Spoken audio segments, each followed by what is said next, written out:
بسم اللہ الرحمن الرحیم حامدا و مصلیا اما بعد۔ سامعین کرام و ناظرین اعظام، ایک سوال دو جگہوں سے دو لوگوں نے کیا ہے۔ سوال ایک ہی ہے لیکن سوال کرنے والے الگ الگ جگہ سے تعلق رکھتے ہیں۔ ایک صاحب نے ممبئی سے سوال کیا اور دوسرے صاحب نے دہلی سے سوال کیا، لیکن دونوں کا سوال ایک ہی ہے۔ سوال یہ ہے کہ ہم کتابوں میں پڑھتے ہیں اور بہت سارے واعظین سے، مقررین سے یہ بات سنتے ہیں کہ اللہ کے رسول صلی اللہ علیہ وسلم کی جسم اطہر پر ایک بوڑھی عورت کوڑا ڈالا کرتی تھی۔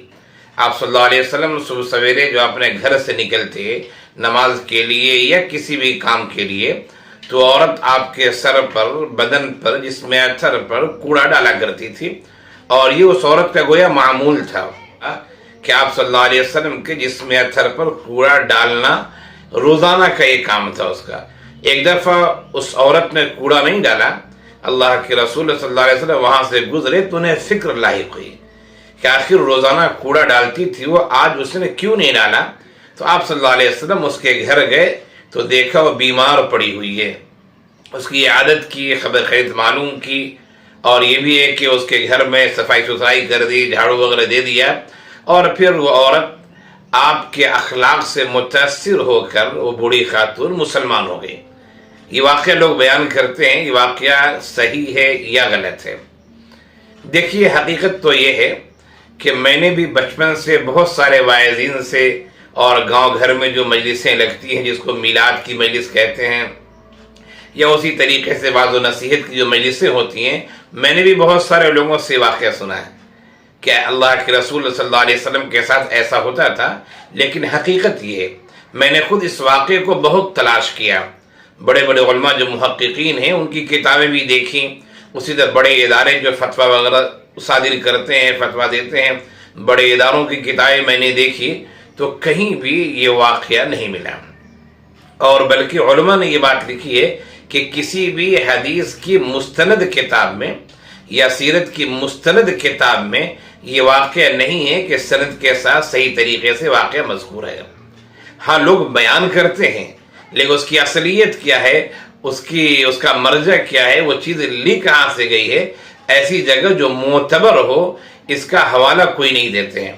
بلکہ بعض لوگوں نے، محققین علماء نے تو یہ بات لکھی ہے کہ واقعہ من گھڑت ہے، یہ کسی نے واقعہ بنا لیا ہے اور بس واقعہ چل پڑا تو لوگ بیان کرنا شروع کر دیے اور ایک سلسلہ چلتا رہا۔ لہذا علماء نے اس بات کی وضاحت کی ہے کہ ایسے من گھڑت واقعے سے یا ایسے واقعات جس کی صحیح سند نہیں ہے، معتبر کتابوں میں مذکور نہیں ہے، اور اسی طرح حدیث میں، سیرت کی اہم کتابوں میں، یہ کہا جائے کہ سیرت کی مستند کتابوں میں ذکر نہیں ہے اور حدیث کی معتبر کتاب میں ذکر نہیں ہے، تو ایسے واقعات کو بیان کرنے سے بچنا چاہیے، گریز کرنا چاہیے۔ آپ صلی اللہ علیہ وسلم کا اخلاق بہت عالی اخلاق تھا، اِنَّكَ لَعَلَىٰ خُلُقٍ عَظِيمٍ۔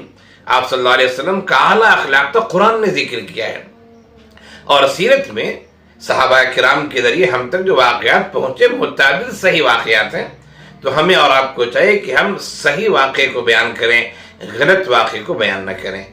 تو کسی نے شروع کیا ہوگا اور یہ واقعہ چل پڑا، لوگ بیان کرنا شروع کر دیے، لیکن اس واقعے کو بیان کرنے سے گریز کرنا چاہیے۔ کیوں؟ اس لیے کہ بہت سارے علماء نے اسے من گھڑت لکھا ہے کہ من گھڑت واقعہ ہے، بنا لیا گیا ہے۔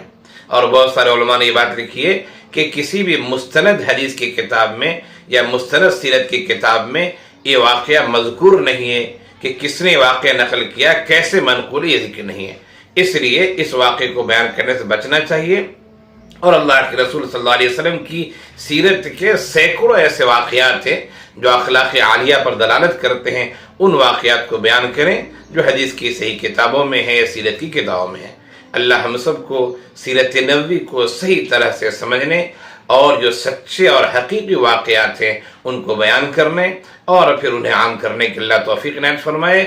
غلط واقعات، سنے سنائے قصے، من گھڑت باتیں، اللہ اس سے بچنے کی ہم سب کو توفیق دے۔ آمین یا رب العالمین۔